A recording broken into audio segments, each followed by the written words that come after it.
Boa noite a todos. A graça e a paz do Senhor Jesus, irmãos. Sempre um privilégio, nunca canso de dizer, de estarmos aqui reunidos num domingo e podermos fazer um culto de celebração a Deus, enquanto em tantos lugares do mundo isso não é possível, onde há cristãos escondidos nesse momento para lerem a palavra de Deus, compartilharem da palavra de Deus. E se você está aqui hoje, valorize isso. Valorize que é uma bênção você poder hoje viver num país livre, que você pode usar esse tempo para crescer em Deus, que isso seja um compromisso. Por falar em compromisso, esse tem sido o tema dos últimos domingos. Começamos em alguns domingos a falar do compromisso e mostramos na vida do profeta Daniel a maneira tão linda que ele teve o compromisso com Deus. E depois saímos mostrando o compromisso de ser discípulo de Jesus e uma maneira muito dura, às vezes, da gente encarar a vida cristã, mas é a maneira única que existe, que é entender que o cristão ele precisa de fato viver uma vida de compromisso, compromisso real, compromisso que não vacila quando pensa nas prioridades da vida. Deus é sua prioridade, Jesus está dentro da sua agenda e das decisões que você toma, você considera Jesus em tudo. Bom, hoje vamos continuar falando sobre compromisso. Continuar porque eu disse aos irmãos desde o primeiro dia que havia tanto para falar sobre compromisso. E é fato que nós temos vivido um tempo onde as pessoas não querem mais viver uma vida com compromissos. Na verdade, chega o final de semana, está todo mundo louco para estar em casa, viver em frente à TV e fazer coisas bem leves, bem agradáveis, porque já teve compromisso demais durante a semana, em geral, de trabalho. E viver a comunhão, que foi o que falamos domingo passado, por exemplo, o compromisso de viver em comunhão é algo mais surreal. E falávamos que é tão importante nos basearmos na igreja primitiva, a igreja de Atos, capítulo 2, onde os irmãos entenderam que não há evangelho sem partilhar a vida, partilhar o pão, partilhar uma vida que ora um pelo outro, que ajuda um ao outro e que vive uma vida na prática, com pequenas coisas a considerar, mas uma vida que entende que não se pode amar a Deus a quem não se vê com os olhos, se não está amando o seu irmão a quem você vê. Essa é uma citação da primeira carta de João. Obrigado, Kleber. E esse entendimento, ele não está nas esquinas, ele não está nas falas. Há pessoas querendo ser cristãos agora de casa. Depois da pandemia, então, isso virou moda. Qual é a sua igreja? Não tenho mais igreja, minha igreja é a internet. Com quem você partilha então? Não, com o mundo, com a sociedade e tudo. E você vai vivendo uma vida que não tem mais compromisso com a comunhão. Isso é um erro crasso. E é preciso rever isso. Você pode ver um pouco mais se você acessar o nosso YouTube e ver a mensagem toda do domingo passado. Hoje eu quero continuar e ampliar um pouco essa palavra, para que você perceba que quem é cristão precisa ter um compromisso com outras coisas ainda. Eu quero ler então, irmãos, Lucas capítulo 10, a partir do verso 25, e em seguida meditar com os irmãos algumas considerações importantes e aplicações práticas para as nossas vidas. Um texto muito conhecido, um texto que talvez muitos de nós saiba de cor, mas de extrema relevância para que a gente sempre reviva esse texto. E dito isso, vamos ler então Lucas capítulo 10, a partir do verso 25, leio na versão Nova Almeida atualizada, você pode acompanhar também na tela que já está lá.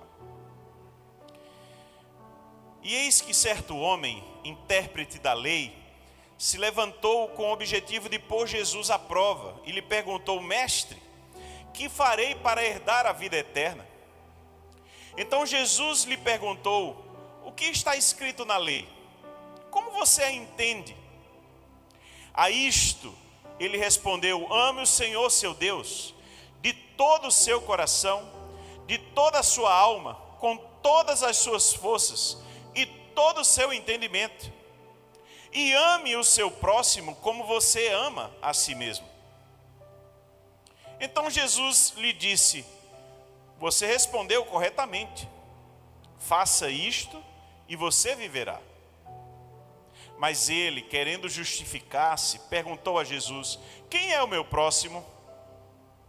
Jesus prosseguiu dizendo: um homem descia de Jerusalém para Jericó e caiu nas mãos de alguns ladrões. Estes, depois de lhe tirar a roupa e lhe causar muitos ferimentos, retiraram-se, deixando-o semi-morto. Por casualidade, um sacerdote estava descendo por aquele mesmo caminho e, vendo aquele homem, passou de largo. De igual modo, um levita descia por aquele lugar e, vendo, passou de largo. Certo samaritano que seguia o seu caminho passou perto do homem e, vendo, compadeceu-se dele. E, aproximando-se, fez curativos nos ferimentos dele, aplicando-lhes óleo e vinho. Depois colocou aquele homem sobre o seu próprio animal, levou-o para uma hospedaria e tratou dele. No dia seguinte, separou 2 denários e os entregou ao hospedeiro, dizendo: cuide deste homem, e se você gastar algo a mais, farei o reembolso quando eu voltar. Então Jesus perguntou: qual destes 3 lhe parece ter sido o próximo do homem que caiu nas mãos dos ladrões? O intérprete da lei respondeu: o que usou de misericórdia para com ele? Então Jesus lhe disse: vá e faça o mesmo.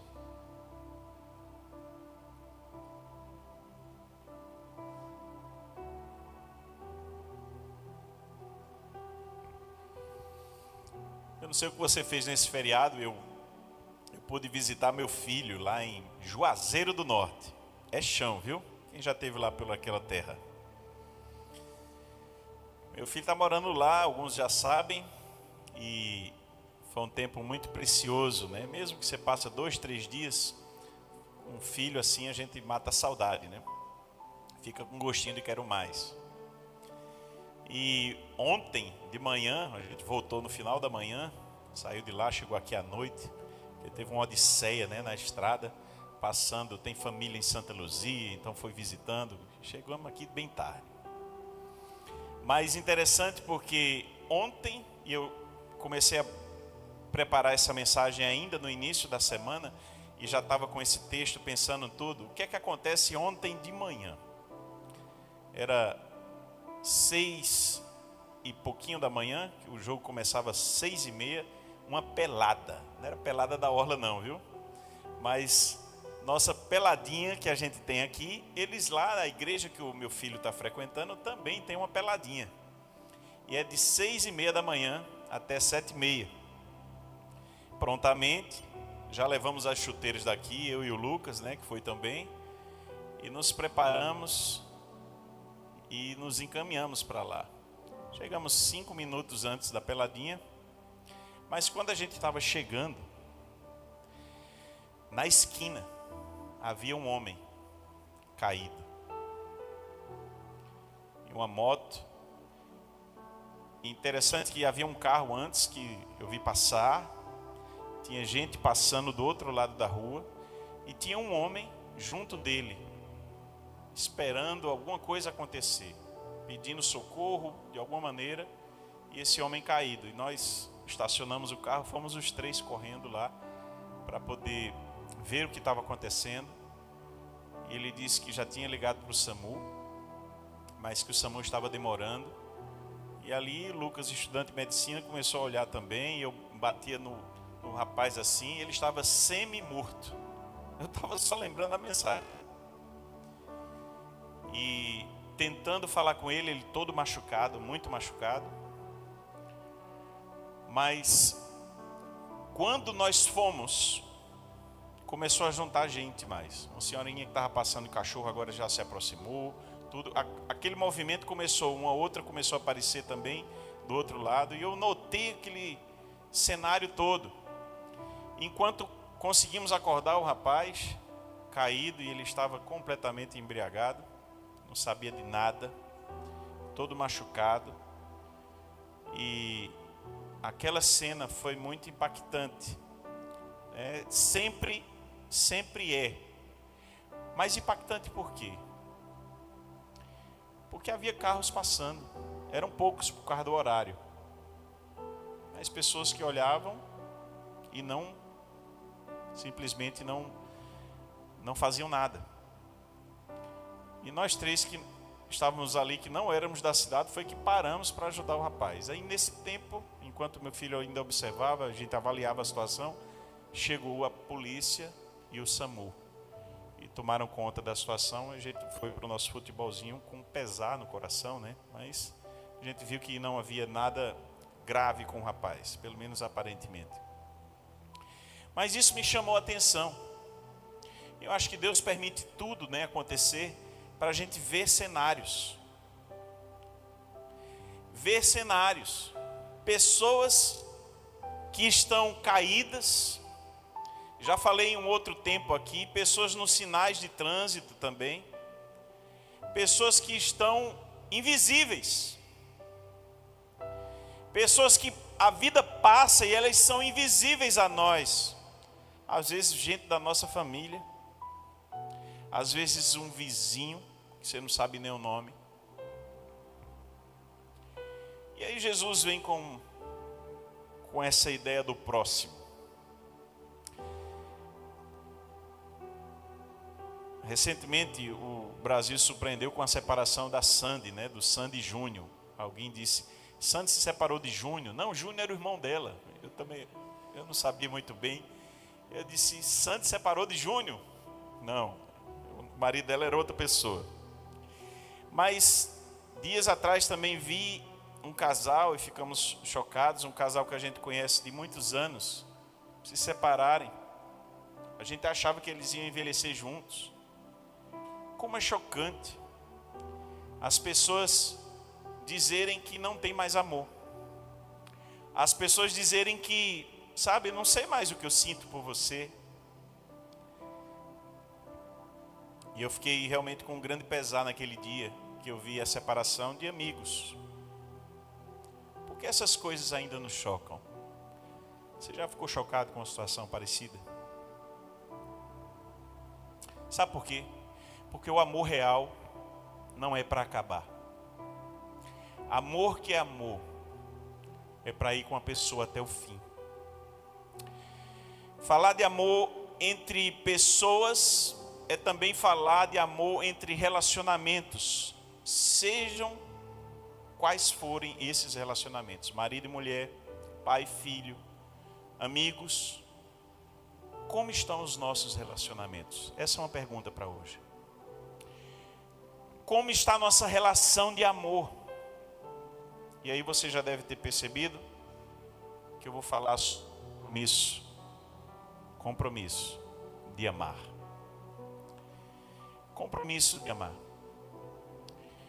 Quando amar deveria ser algo tão natural para nós. E aí muitas vezes a gente precisa refletir. Por que o pastor vai falar num compromisso de amar? É porque em alguns momentos da vida, o amor, o sentimento do amor, ele pode ficar um pouco ofuscado. Mas quem é cristão e entendeu de que se trata o amor que 1 Coríntios capítulo 13 descreve. O amor é atitude. O amor independe do nosso sentimento. E o amor, ele supera tudo isso, restaurando inclusive sentimentos. Já vi isso acontecer várias vezes. Alguém dizer para mim: pastor, não a amo mais. Ou ela dizer: pastor, não sinto mais nada por ele. Dias atrás fiquei também chocado quando uma pessoa disse assim: pastor, eu fiz uma lista de razões para eu continuar amando essa pessoa. E sabe o que aconteceu, pastor? Eu tentei. E eu não consegui botar uma coisa na lista. Eu só encontrei lista de não amá-lo mais. De não continuar esse relacionamento. Aquilo para mim foi chocante. Eu tinha ouvido tanta coisa. Mas eu digo, não é possível que uma pessoa não tenha nada. Nenhuma qualidade. Nenhuma coisa que faça você amar. Mas ainda assim, a nossa palavra é: o amor independe disso. O amor independe dos nossos sentimentos, porque o amor bíblico é uma atitude. Ele pode ser, e aí é o ideal, ele pode ser impulsionado pela nossa compaixão, pode ser impulsionado por algo que move o nosso coração, o nosso interior, em direção ao outro. Isso é o ideal. Mas há momentos que isso não vai acontecer. E ainda assim, precisaremos amar. Por isso, compromisso. O cristão precisa ter o compromisso de amar.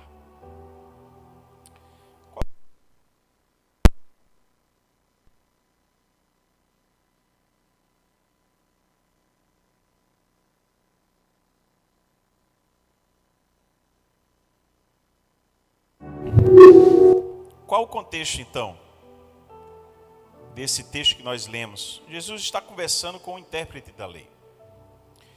E esse faz uma pergunta para ele: o que fazer para herdar a vida eterna? Certamente essa pergunta já está construída errada, porque nós não fazemos nada para herdar a vida eterna. Na verdade, é Jesus quem fez por a gente para nos dar a garantia da vida eterna. Mas o mundo acha que o amor precisa dar algo em troca. Por isso, o que eu fazer para eu merecer? Essa é uma pergunta de um outro modo, mas a mesma pergunta. Para eu merecer herdar a vida eterna. E a pergunta está construída errada, porque nós não merecemos. Porque o mundo vai pensar desse jeito, mas esse não é o pensamento, não é o pensamento de Deus. A religião vai pensar assim. São relações de troca, mas Deus não pensa assim. Perceba que a resposta que é dada é amar a Deus acima de tudo e ao próximo, como expressão cotidiana de vida. A resposta vai em doar-se. O padrão de Deus é a doação, porque Deus amou o mundo de tal maneira que deu o seu único filho, para que todo aquele que nele crê não pereça, não morra, mas tenha a vida eterna. O padrão de Deus é doação. Quando se fala em amor bíblico, se fala em doar, em se doar, em doar o melhor, em fazer o melhor para o outro. É o padrão altruísta e não egoísta. Agora a pergunta é: quem é o meu próximo? Porque amar a Deus de todo o coração, de toda a alma, de toda a força, de todo o entendimento, e ao próximo, amar ao próximo como se fosse você no lugar dele. Quem é o meu próximo então? O judeu considerava ali. Sabe quem era o próximo do judeu? Outro judeu. Outro compatriota dele. O samaritano não era o próprio próximo.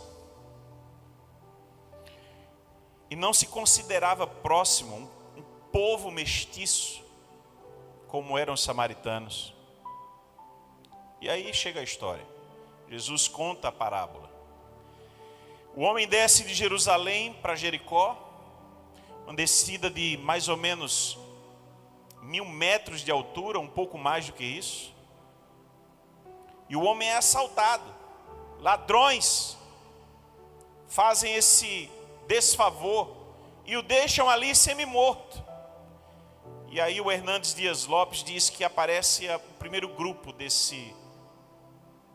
história, que é o grupo do pessoal que diz: o que é meu, e o que é seu também é meu. Você já conviveu com gente assim? Gente egoísta, gente que tudo na vida só quer para si, só pensa em si. E até quando faz algo por outro, é pensando em si, em ter alguma coisa em troca depois.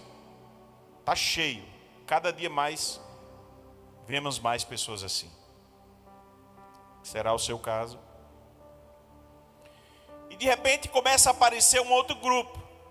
Agora um sacerdote, um homem que também era da linhagem de Levi, ainda era levita, mas é dito sacerdote, cuidava das coisas do templo. E como está vindo de Jerusalém, descendo, provavelmente terminou as coisas, as atividades, e estava voltando à sua cidade. Muitos faziam isso. E aí, em seguida, um levita, alguém que cuidava das coisas também do templo, também faz o mesmo, deixa tudo lá do mesmo modo, passa longe. E é interessante isso, passa ao largo, longe, não quer se envolver. Talvez pegar no sangue, na sujeira, se contaminar, e havia todo um protocolo litúrgico de descontaminação, de purificação, e a pessoa está indo para casa, não quer passar por isso, ia ser considerado dias aí impuro. Não vou me envolver. Esse é o grupo dos indiferentes. Esse grupo eu vi ontem de manhã. Gente que passou, olhou e passou. É você? Indiferente. E depois aparece um outro, que é o anti-religião. É o cara que não tem nada a ver, não tem rótulo nenhum. Na verdade, o rótulo dele é um rótulo amargo. É alguém que mudou o perfil cultural. É alguém mestiço. É alguém que não é puro, sem valor. Alguém que é considerado o marginalizado, o samaritano. Os judeus não se voltavam para eles, chamavam eles de cães, de porcos. Consideravam gentil, um não judeu. E é justo esse homem que a Bíblia descreve como um homem que caracteriza aquele que o que é meu está a serviço dos outros. Se o primeiro disse: o que é meu, o que é seu também é meu, ladrão, egoísta.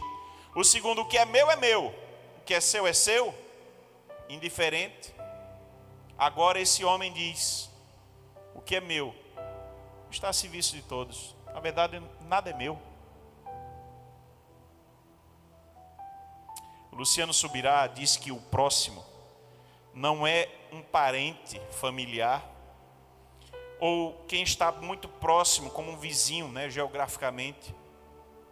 Mas o próximo é aquele que está perto de mim, no meu coração. Aquele que eu posso me aproximar. E aí, o céu é o limite. Dr. Luiz Saião, ele fala algumas coisas importantes aqui. Primeiro, que a história do bom samaritano, ele traz a ideia do semi-morto. Um homem que é considerado ali, e essa palavra só aparece ali, alguém que não tem nada para oferecer. Você já se encontrou com esse tipo de pessoa?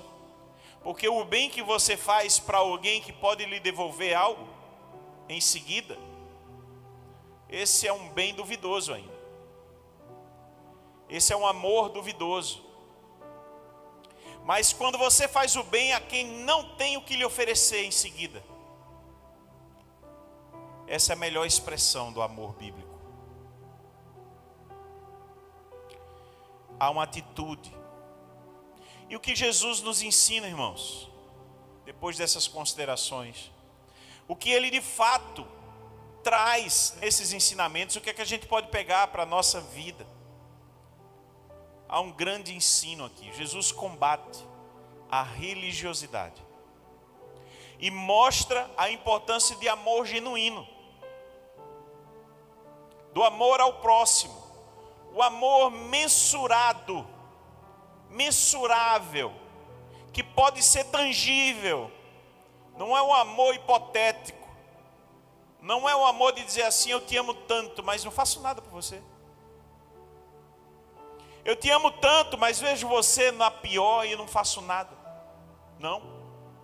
É um amor que vai contra todas essas possibilidades de alguém que quer viver de aparência. Eu quero trazer, irmãos, 3 coisas aqui, falando em compromisso de amar. Primeiro, é o compromisso de amar além do espelho. Pode repetir comigo? Primeiro, o compromisso de amar além do espelho. Eu acho que a gente nunca teve uma geração tão narcisista, uma geração tão preocupada com a sua imagem. Isso sempre aconteceu em termos de preocupação com a imagem. Aqui nesse tempo já tinha. Mas eu acho que a gente tem vivido dias que a imagem estética, imagem de uma vida fake montada no Instagram, montada para as pessoas acharem, depois você começa a descobrir as sujeiras que estão por trás e dá nojo. É preciso enxergar com clareza algumas coisas, mas principalmente enxergar algo mais do que o nosso próprio espelho. Será que está dentro da igreja também? Será que você querer viver uma aparência, querer viver algo para impressionar quem está do seu lado neste momento, já foi uma realidade nesses últimos dias aí para você? E aí a religião nos incentiva a gente defender essa imagem. Jesus fez questão de combater a religião. Jesus fez questão de quebrar esse paradigma de que quem é santo é quem está ali dentro da religião. Pelo contrário, os grandes questionamentos de Jesus foi quem queria essa autoimagem, quem queria viver o que não é. Por isso precisamos olhar no espelho. Sim, é importante para você ver como você precisa mudar. Mas o nosso olhar precisa ser em compromisso de amar além do espelho. E a gente tem uma dificuldade gigante, gente, em admitir nosso erro. Quando a gente vê alguém admitindo o erro, é para cantar vitória, viu? Ainda hoje a gente aplaudiu uma atitude de uma pessoa que reconheceu o erro. Porque está cada vez mais difícil, as pessoas querem se passar por perfeitas. Ninguém falha mais não. É coisa impressionante. Eu já fui repreendido e dizer: pastor, não diga que você erra não, de púlpito não. As pessoas querem ver um homem assim, admirável. Eu digo: eu? Não me conhece não? Eu sou falho, pior do que muita gente aqui. Ou no mesmo barco. Não acho que você também é flor que se cheire não, viu? Vire para o seu vizinho aí e diga: tu pensa que tu é uma flor que se cheira, é?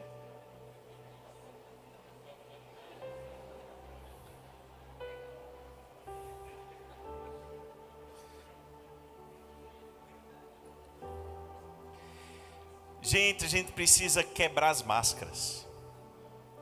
A gente precisa entender que a nossa vida é uma luta para ser santo. Agora isso, eu digo a você, busque. Luta todos os dias para ficar mais parecido com Jesus. A gente tropeça aqui, levanta, sacode a poeira e vai embora. Parece uma música, né, que tem aí. Não foi a menção que eu quis fazer não, mas vai lá. Aí eu fico pensando, tem aquela pessoa que não perde um encontro religioso, né? Seja um culto, seja uma missa, tá lá. Coisa mais linda do mundo, fazendo oração, às vezes de joelho, às vezes em voz alta. Aí você vai ver a vida, acaba não ajuda ninguém. A pessoa é um grosso dentro de casa, faz tudo errado. Briga com todo mundo no trabalho, inclusive defendendo a sua igreja. Briga lá, mas não ajuda ninguém. É o egoísta, aquele lá da história. Já viu aquela pessoa que é tão religiosa que a vida dela é separar a lista do que pode ou não pode fazer? Isso aqui eu não posso. Isso aqui minha religião não permite. Mas alguém desconectado não conhece Deus. Ele conhece a religião. E esse tipo de gente só faz espantar quem quer ser verdadeiro cristão.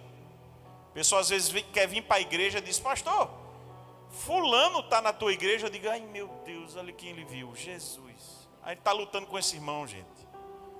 A gente está lutando para ver se ele cresce em Deus. Meu Deus, Jesus. Já viu o prefeito que só ajuda quem votou nele? Tem esse. Ou o cara que o ideologicamente contrário está precisando da ajuda dele. Ele diz: não, agora eu quero ver você rastejar. Eu ia fazer um negócio para desistir. Deixa quieto. Mas o que diz o texto, irmãos?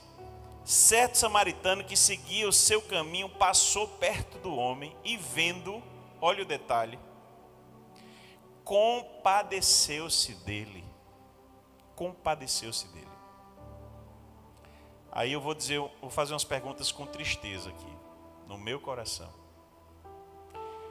Onde anda a nossa compaixão? Não, faça uma pergunta verdadeira para você. Onde está a sua compaixão? Você ainda sente compaixão pelas pessoas? Talvez a grande questão de hoje seja orar mais, pedindo a Deus que mude o nosso interior, nossa compaixão. Às vezes eu escuto uma frase ou outra tão dura, tão dura. Às vezes eu digo uma frase tão dura, que eu depois pensando, dizendo: meu Deus, não teve um pingo de compaixão. Não teve. Deus, muda meu coração. Como o mundo está nos fazendo pessoas duras.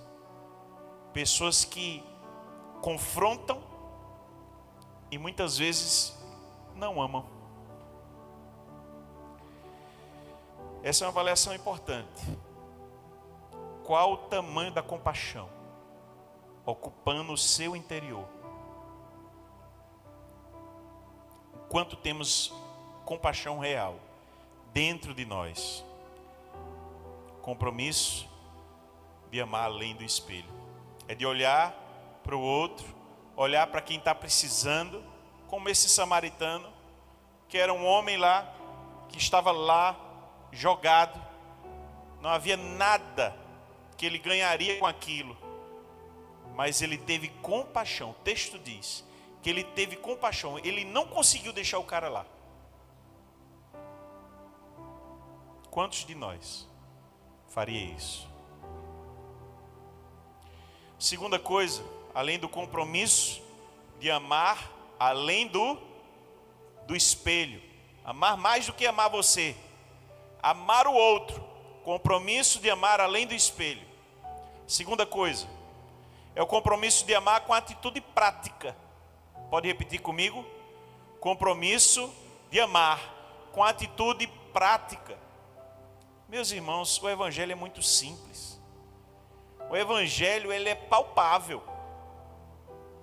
E se não estiver sendo na nossa vida, é porque a gente não está vivendo o evangelho. Eu vou começar já com a ilustração aqui. Os moravianos, já citei aqui uma vez, se venderam como escravos para poder entrar num lugar, num país que não havia outro modo, para ir pregar o evangelho, para as pessoas ali não irem para o inferno. Pessoa largar tudo que tem para ir se vender como um escravo o resto da vida. Para poder ir pregar o evangelho desse jeito é muita compaixão, gente. Eu não sei se eu tenho essa compaixão, não. Que o Senhor nos acrescente compaixão. Você tem? Antes de me criticar, você tem essa compaixão? Que lei mandou eles fazerem isso? Quem mandou eles fazerem isso? Não, eles fizeram porque tinham compaixão. Foi amor. Eu vou além. Eu vou mais perto da gente. A nossa nova família, que a gente está participando dessa ida deles lá para o outro lado do planeta. Gente, estamos ajudando agora uma família que está indo para a Malásia. E depois vão ficar a vida na China. Tem 2 bebezinhos, gente. Quem é que em sã consciência... Era bom cortar, né? Para eles não virem, né? Porque eu não quero que eles não vão. Eu quero que eles continuem indo. Quem é que em sã consciência vai com 2 bebês lá para o outro lado do mundo, está aprendendo mandarim para ir pregar o evangelho nas vilas da montanha na China, que é um país, essa região é pobre, não tem o que nada para oferecer. Quem é que faz isso? Você faria? Quem quer ir para a gente abençoar? Levanta a mão aí, quem quer ir. A gente bota no mesmo avião. Compaixão. Aí quando eu vejo uma família querendo fazer isso, eu não posso não ajudar, irmãos. A gente precisa ajudar. É um mover. É algo que está além de mim. É mais forte do que eu isso. É mais forte. E eu sei que Deus tem, como fez com Pedro, Ele tem nos acrescentado amor. Quem sabe um dia a gente vai fazer coisas semelhantes. Mas eu quero fazer essa pergunta. Olha para dentro de você. Você tem compaixão para fazer isso? Tem? Hoje? Morar num lugar precário, onde cristão é perseguido e corre risco de vida todos os dias quando acorda, não sabe se vai estar vivo. Por amor a Cristo e por amor àquelas pessoas. Amor ao próximo. Veja que eu estou falando compaixão, compromisso de amar, do modo mais amplo possível. Porque não adianta a gente conjecturar 1000 coisas e não fazer nenhuma. Fazer pequenas coisas no seu dia a dia para o outro pode ser o diferencial na vida do outro. E precisa ser, porque o compromisso de amar precisa ser com ações práticas. Comece com o essencial. O que é que o cara fez? Pegou ele do chão, botou em cima do animal e levou para outro lugar, já cuidando das feridas dele. Faça coisa simples, convida alguém para a igreja, toma um café com ela, dê um conselho, ajuda essa pessoa a vencer uma coisa, a crescer na vida de outro modo. Trabalhe com ações práticas. O que é que você está fazendo hoje de atitude prática para ajudar pessoas? Você tem uma lista aí, não tem? Tem não? Chegou a lista não?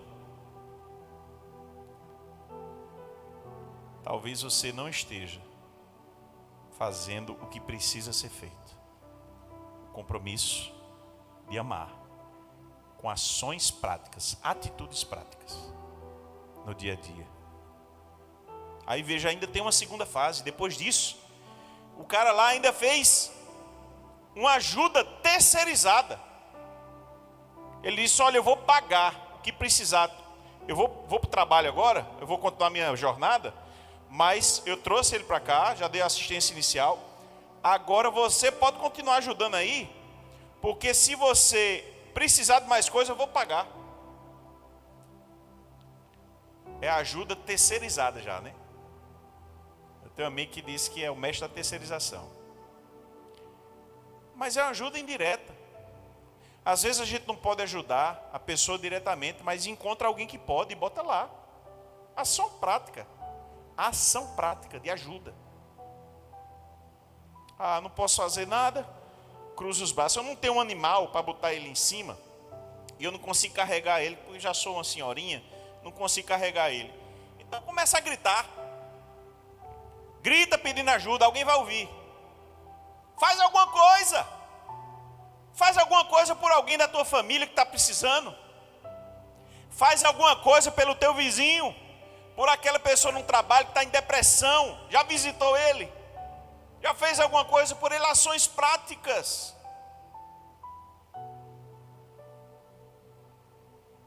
É chegar junto e dizer assim: olha, eu não sei dar conselho não para isso não, mas eu estou junto em você, vim só lhe dar um abraço. Talvez o seu abraço já seja curador. Quase não sai, eu já seja. Um abraço pode curar uma pessoa. Pode ser tudo que ela está precisando na vida hoje, é um abraço.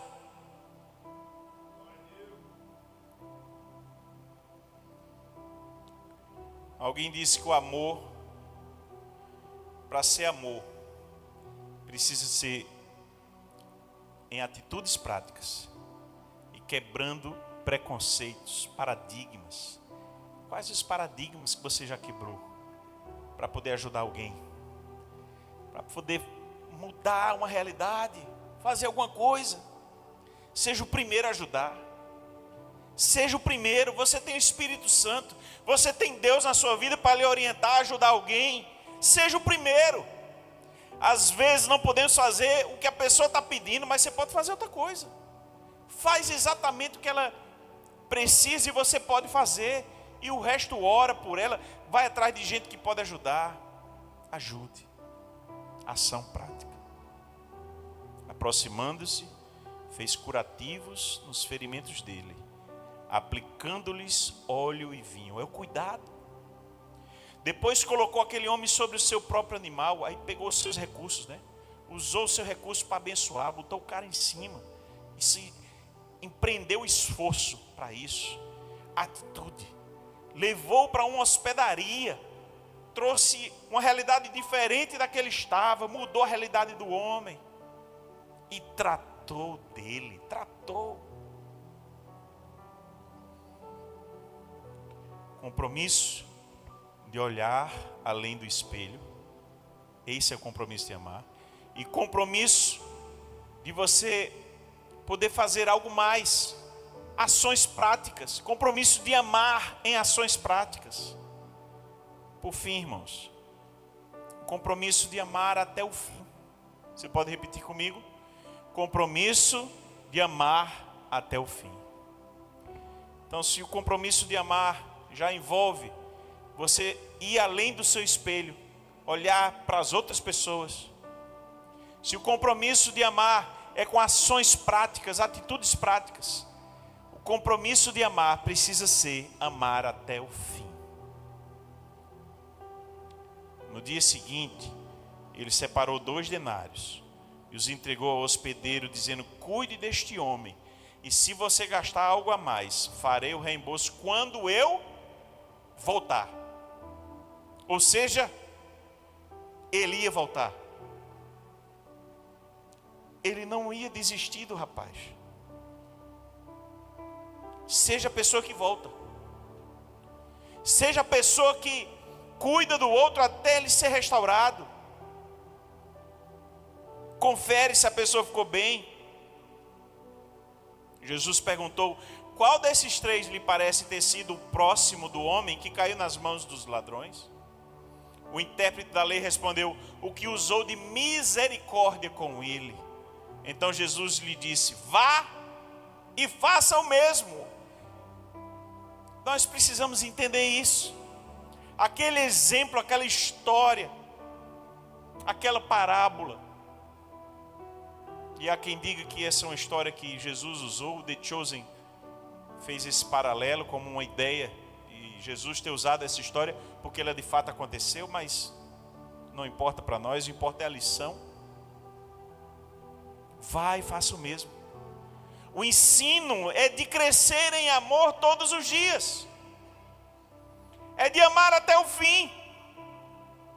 É um amor verdadeiro e que aponta para não acabar, para o eterno. Esse precisa nos preencher o dia a dia da nossa vida. O amor é paciente e bondoso. O amor não arde em ciúmes, não se envaidece, não é orgulhoso, não se conduz de forma inconveniente, não busca os seus interesses, não se irrita, não se ressente do mal. O amor não se alegra com a injustiça, mas se alegra com a verdade. O amor tudo sofre, tudo crê, tudo espera, tudo suporta. O amor jamais acaba. Ele vai até o fim. Precisamos ser menos religiosos e mais amorosos. Precisamos ser menos teóricos e mais práticos. Precisamos nos envolver com as coisas de Deus e irmos até o fim. Conheço alguém que já podia ter desistido do outro. A pessoa já fez tanta besteira, mas ele continua lá, amando.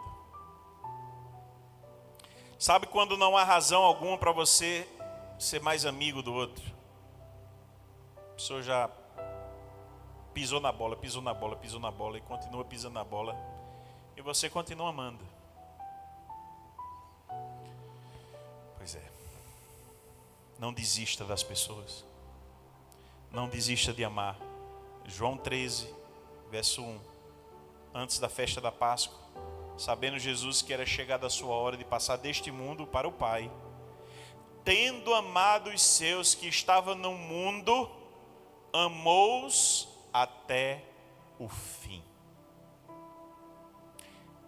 Tendo amado os seus que estavam no mundo, amou-os até o fim. Esse é o amor de Jesus.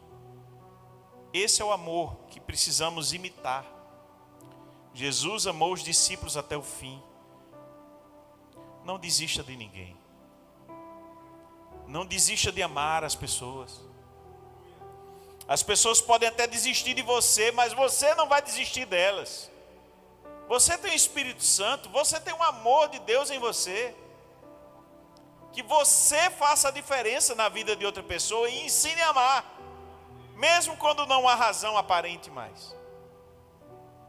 Não desista das pessoas. Eu encerro com o pensamento do Charles Spurgeon, que nos alerta o mais importante de entender esse texto é aceitar a comissão que ele nos propõe.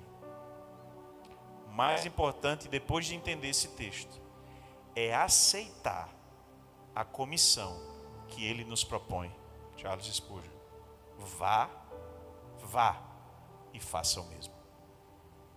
Vá e faça o mesmo. Não adianta nada ouvir e não fazer o mesmo. Amar é ir e cuidar das pessoas. Amar é demonstrar aquilo que Deus te comissionou a fazer, amar as pessoas. Por isso que é um compromisso com amar, de amar as pessoas, ser movido por compaixão e fazer a coisa certa. O quanto de amor e de compaixão há na sua vida, o quanto você precisa melhorar nisso, em olhar mais do que o seu próprio umbigo, olhar mais do que o espelho, enxergar as pessoas,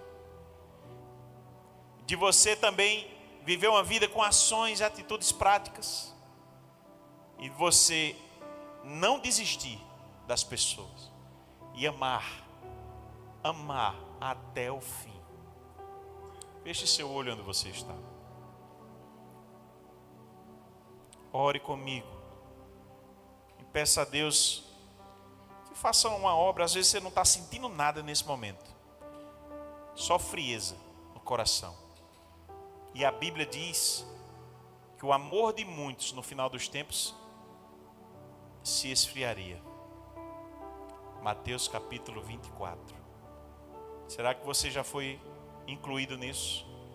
Será que o amor pelas pessoas com quem você convive, com quem você enxerga, o amor já foi embora?